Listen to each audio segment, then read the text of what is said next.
নমস্কার বন্ধুরা, আপনাদের সিএ বাংলা চ্যানেলে স্বাগত জানাই।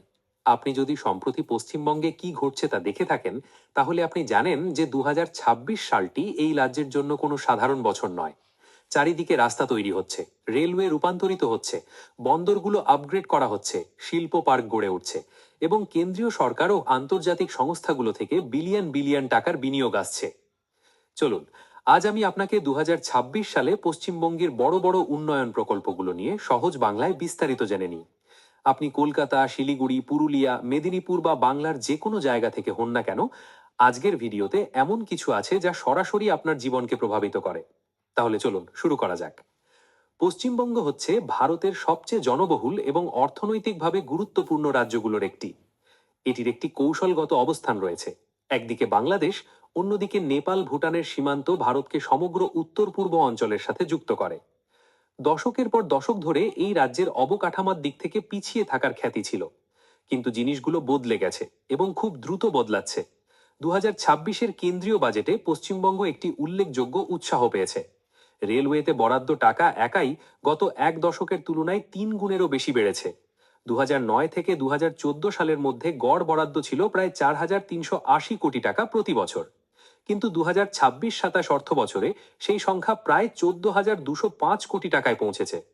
এবং 14ই মার্চ 2026 তারিখে প্রধানমন্ত্রী নরেন্দ্র মোদী পশ্চিমবঙ্গ সফর করেন এবং প্রায় 18,680 কোটি টাকার প্রকল্প উদ্বোধন করেন একই দিনে। সেখানে ছিল হাইওয়ে, রেলওয়ে, বন্দর এবং আরো অনেক কিছু, সবকিছু একটি বিশাল ঘোষণার মাধ্যমে। তাই আসুন সবকিছু একটি করে সেক্টর অনুসারে ভেঙে দেখি। চলুন প্রথমে রাস্তা দিয়ে শুরু করি, কারণ রাস্তাই মানুষকে যুক্ত করে, পণ্য সরায় এবং অর্থনীতি গড়ে তোলে। প্রথমত, খড়গপুর মোরগ্রাম ইকোনমিক করিডর। এটি 2026 সালে পশ্চিমবঙ্গের জন্য ঘোষিত সবচেয়ে বড় রাস্তা প্রকল্পগুলোর একটি। এটি 231 কিলোমিটার দীর্ঘ 4 লেনের ইকোনমিক করিডর, যা ন্যাশনাল হাইওয়ে 116A এর অংশ, এবং রাজ্যের 6টি জেলার মধ্যে দিয়ে যাবে: পশ্চিম মেদিনীপুর, বাঁকুড়া, হুগলি, পূর্ব বর্ধমান, বীরভূম এবং মুর্শিদাবাদ। সবচেয়ে ভালো দিকটি হলো, একবার এই করিডর সম্পূর্ণ হলে খড়গপুর এবং মোরগ্রামের মধ্যে ভ্রমণ দূরত্ব প্রায় 120 কিলোমিটার কমে যাবে এবং ভ্রমণ সময় প্রায় 7 থেকে 8 ঘন্টা কমবে। এটি কোনো ছোট উন্নতি নয়, এটি মধ্য পশ্চিমবঙ্গ জুড়ে মানুষ ও পণ্য চলাচলের সম্পূর্ণ রূপান্তর। এই করিডরটি অনেকগুলি গুরুত্বপূর্ণ জাতীয় মহাসড়কের সাথে যুক্ত: NH-16, NH-19, NH-14 এবং NH-12। অর্থাৎ এটি শুধু পশ্চিমবঙ্গকে সাহায্য করে না, এটি সমগ্র পূর্ব ভারতের ফ্রেইট ও যাত্রী চলাচল উন্নত করে। প্রধানমন্ত্রী মোদীর 14ই মার্চ 2026 সফরের সময় এই প্রকল্পের ভিত্তিপ্রস্তর স্থাপন করা হয়েছে। দ্বিতীয়, দুবরাজপুর বাইপাস। এখন আপনি যদি কখনো দুবরাজপুর শহরের মধ্যে দিয়ে গাড়ি চালিয়ে থাকেন, তাহলে জানেন সেখানে কতটা যানজট হয়। শহরটি NH-14 ওপর অবস্থিত এবং সরকার 5.6 কিলোমিটার দীর্ঘ 4 লেনের দুবরাজপুর বাইপাস ঘোষণা করেছে, যা শহরের যানজট কমাবে এবং সেখান দিয়ে যাওয়া বাহনগুলির ভ্রমণ সময় প্রায় 1 ঘন্টা কমাবে। তৃতীয়, কংসাবতী ও শিলাবতী নদীর ওপর সেতু। NH-14-এ কংসাবতী ও শিলাবতী নদীর ওপর দুটি বড় অতিরিক্ত 4 লেনের 4 লেন সেতু তৈরি করা হবে। এই নদীগুলি দীর্ঘদিন ধরে বাঁকুড়া এবং পশ্চিম মেদিনীপুর জেলায় চলাচলের বাধা হয়েছিল। ভালো সেতু মানে দ্রুততর ফ্রেইট, আরও নির্ভরযোগ্য সংযোগ এবং শেষ পর্যন্ত সেই এলাকাগুলোতে আরও ভালো অর্থনৈতিক কার্যক্রম। চতুর্থ, কলকাতা শিলিগুড়ি এক্সপ্রেসওয়ে। এটি পশ্চিমবঙ্গের রাস্তা খাতের সব মেগা প্রকল্পগুলোর মধ্যে সবচেয়ে বড় মেগা প্রকল্প। কেন্দ্রীয় সরকার নতুন কলকাতা শিলিগুড়ি এক্সপ্রেসওয়েতে 25,000 কোটি টাকা খরচ করার পরিকল্পনা করেছে। 4 লেনের হাইওয়ে করিডরটি প্রায় 765 কিলোমিটার লম্বা হবে। বর্তমানে কলকাতা থেকে শিলিগুড়ি যেতে 15 থেকে 18 ঘন্টা লাগে, কখনো কখনো তারও বেশি। এই এক্সপ্রেসওয়ের সাথে ভ্রমণ সময় মাত্র 7 ঘন্টায় নেমে আসবে। কল্পনা করুন, কলকাতা থেকে শিলিগুড়ি মাত্র 7 ঘন্টায়। এটি শুধু সুবিধা নয়, এটি উত্তরবঙ্গকে দক্ষিণবঙ্গের সাথে যুক্ত করার সম্পূর্ণ নতুন কল্পনা। পঞ্চম, বারাণসী কলকাতা এক্সপ্রেসওয়ে। এই 242 কিলোমিটার দীর্ঘ 8 লেনের এক্সপ্রেসওয়ে মূলত পশ্চিমবঙ্গ দিয়েই যাবে। এটি তৈরিতে প্রায় 28,500 কোটি টাকা খরচ হবে এবং একবার সম্পূর্ণ হলে বারাণসী এবং কলকাতার মধ্যে ভ্রমণ সময়, যা বর্তমানে প্রায় 14 ঘন্টা, অর্ধেক কমে মাত্র 7 ঘন্টায় নেমে আসবে। এই প্রকল্প কি পূর্ব উত্তরপ্রদেশ এবং বাংলার মধ্যে বাণিজ্য, লজিস্টিক্স এবং পর্যটনের জন্য অত্যন্ত গুরুত্বপূর্ণ। এবার আসুন রেলওয়ে নিয়ে কথা বলি, এবং সত্যি বলতে এটি হতে পারে এই পুরো ভিডিওর সবচেয়ে এক্সাইটেড পার্ট। পশ্চিমবঙ্গ এখন একটি রেলওয়ে বিপ্লবের মধ্যে দিয়ে যাচ্ছে। বর্তমানে পশ্চিমবঙ্গে প্রায় 93,000 কোটি টাকার রেলওয়ে প্রকল্প চলমান আছে। এবং 2014 থেকে প্রায় 1400 কিলোমিটার নতুন রেলপথ নির্মাণ করা হয়েছে, যা সংযুক্ত আরব আমিরাতের সম্পূর্ণ রেলওয়ে নেটওয়ার্কের থেকেও বেশি। এছাড়াও 14 মার্চ 2026 তারিখে প্রধানমন্ত্রী নরেন্দ্র মোদী পুরুলিয়া আনন্দ বিহার টার্মিনাল এক্সপ্রেসের উদ্বোধন করেন। এই ট্রেনটি গুরুত্বপূর্ণ কারণ প্রথমবারের মতো পুরুলিয়া জেলার সাথে জাতীয় রাজধানী দিল্লির সরাসরি রেল যোগাযোগ হয়েছে। এতদিন পুরুলিয়া থেকে দিল্লি যেতে মধ্যম এবং ট্রান্সফার লাগত, একটি দীর্ঘ ক্লান্তিকর যাত্রা। এই সরাসরি ট্রেনটি সেটা সম্পূর্ণ বদলে দিয়েছে। এটি ঝাড়খণ্ড, বিহার এবং উত্তরপ্রদেশের যাত্রীদের সংযোগও উন্নত করে। পুরুলিয়া এই সব অঞ্চলের সাথে ভালোভাবে যুক্ত এবং দিল্লির সরাসরি লিঙ্ক এটিকে আরও বেশি অ্যাক্সেসিবল করে তোলে। দিল্লিতে পড়াশোনা করতে যাওয়া ছাত্রছাত্রীদের জন্য, দিল্লিতে চাকরি করতে যাওয়া শ্রমিকদের জন্য এই ট্রেনটি গুরুত্বপূর্ণ। এছাড়াও একটি প্রকল্প যা বাংলার প্রায় প্রত্যেকটি জেলাকে স্পর্শ করে। অমৃত ভারত স্টেশন স্কিমের অধীনে পশ্চিমবঙ্গের 101টি রেলওয়ে স্টেশন প্রায় 3600 কোটি টাকা ব্যয়ে পুনর্নির্মাণ করা হচ্ছে। এগুলো শুধু সৌন্দর্য বর্ধন নয়, ভালো যাত্রী সুবিধা, উন্নত অ্যাক্সেসিবিলিটি এবং সম্পূর্ণ আপগ্রেডেড ভ্রমণ অভিজ্ঞতা। 14 মার্চ 6টি পুনর্নির্মিত স্টেশন উদ্বোধন করা হয়েছে। কামাখ্যাগুড়ি, তমলুক, হলদিয়া, বরাভূম, আনাড়া এবং সিউড়ি স্টেশন প্রথম দিকের সমাপ্তির মধ্যে। এখনো পর্যন্ত 9টি স্টেশন সম্পূর্ণভাবে সমাপ্ত হয়েছে, যার মধ্যে জয়চণ্ডী পাহাড় জাংশন, জাকান, কল্যাণী, ঘোষপাড়া এবং পানাগড় রয়েছে। বাকি স্টেশনগুলোতে কাজ চলছে। এছাড়াও কালাইকুন্ডা থেকে কানিমহুলির মধ্যে অটোমেটিক ব্লক সিগন্যালিং সিস্টেম চালু করা হয়েছে। আধুনিক সিগন্যালিং মানে ট্রেনগুলো নিরাপদে আরও কাছাকাছি চলতে পারবে, সার্ভিসের ব্যবধান কমবে এবং এই রুটের রেলওয়ে নেটওয়ার্কের সামগ্রিক কার্যদক্ষতা বাড়বে।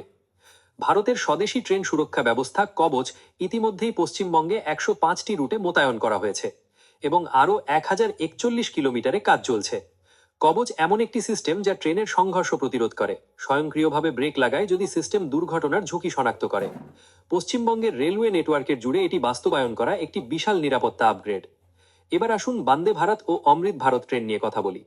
বাংলায় এখন 18টি বন্দে ভারত এক্সপ্রেস সার্ভিস এবং 22টি অমৃত ভারত এক্সপ্রেস সার্ভিস চলছে। রাজ্য থেকে একজোড়া বন্দে ভারত স্লিপার এক্সপ্রেসও চালু রয়েছে। এগুলো আধুনিক, উচ্চ গতির, আরামদায়ক ট্রেন এবং পশ্চিমবঙ্গে এদের উপস্থিতি দেখায় যে রাজ্যটি ভারতের প্রিমিয়াম ট্রেন নেটওয়ার্কের সাথে কিভাবে যুক্ত হচ্ছে। পশ্চিমবঙ্গের এমন একটি সুবিধা আছে যা অনেক রাজ্যের নেই: একটি উপকূল রেখা, একটি বড় নদী এবং দুটি গুরুত্বপূর্ণ বন্দর। 2026-এ সেই সম্পদগুলো গুরুত্বপূর্ণ মনোযোগ পাচ্ছে। হলদিয়া ডক কমপ্লেক্স ভারতের অন্যতম গুরুত্বপূর্ণ কার্গো হ্যান্ডলিং ফ্যাসিলিটি এবং বর্তমানে এটি সংযোজন ও উন্নয়ন করার কাজ চলছে। প্রধানমন্ত্রী মোদী বন্দরের বার্থ নম্বর 2-এর মেটানাইজেশন উদ্বোধন করেছেন। যখন আপনি একটি বড় বন্দর আধুনিকীকরণ করেন, তখন তার প্রভাব সর্বত্র ছড়িয়ে পড়ে, শিল্প, রপ্তানিকারক, আমদানিকারক এবং বন্দর অর্থনীতির ওপর নির্ভরশীল ব্যক্তিদের মধ্যে। এবার আসা যাক কলকাতা রিভার ফ্রন্টে, হাওড়া ব্রিজের পিলার থেকে নিমতলা ঘাট পর্যন্ত।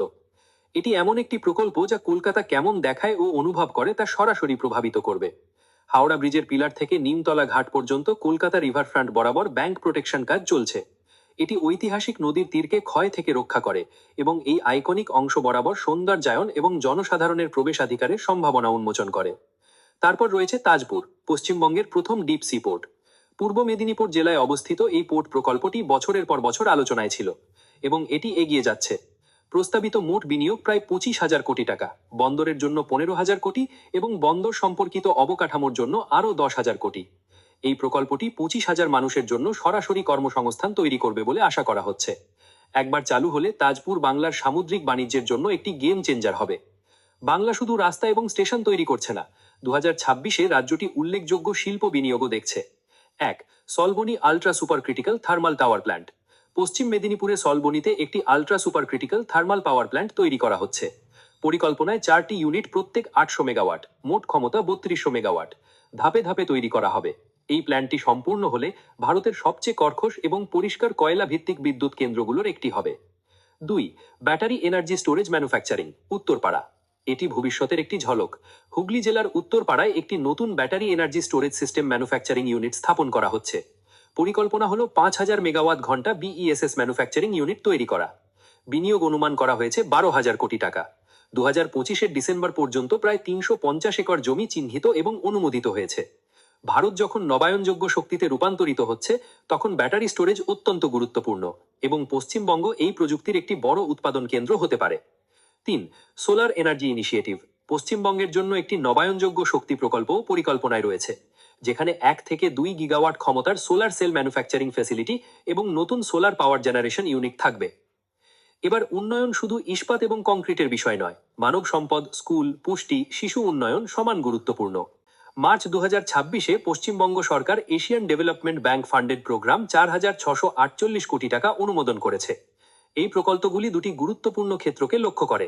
এক, মাধ্যমিক শিক্ষা শক্তিশালী করা এবং রাজ্যব্যাপী আইসিডিএস অর্থাৎ ইন্টিগ্রেটেড চাইল্ড ডেভেলপমেন্ট সার্ভিসেস উন্নত করা হবে।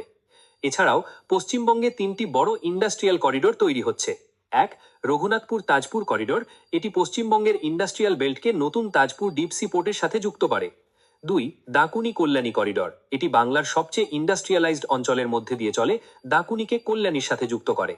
3, দাকুনি খড়গপুর করিডোর, দাকুনির ফ্রেইট হাবকে খড়গপুরের শিল্প ও শিক্ষা হাবের সাথে যুক্ত করে।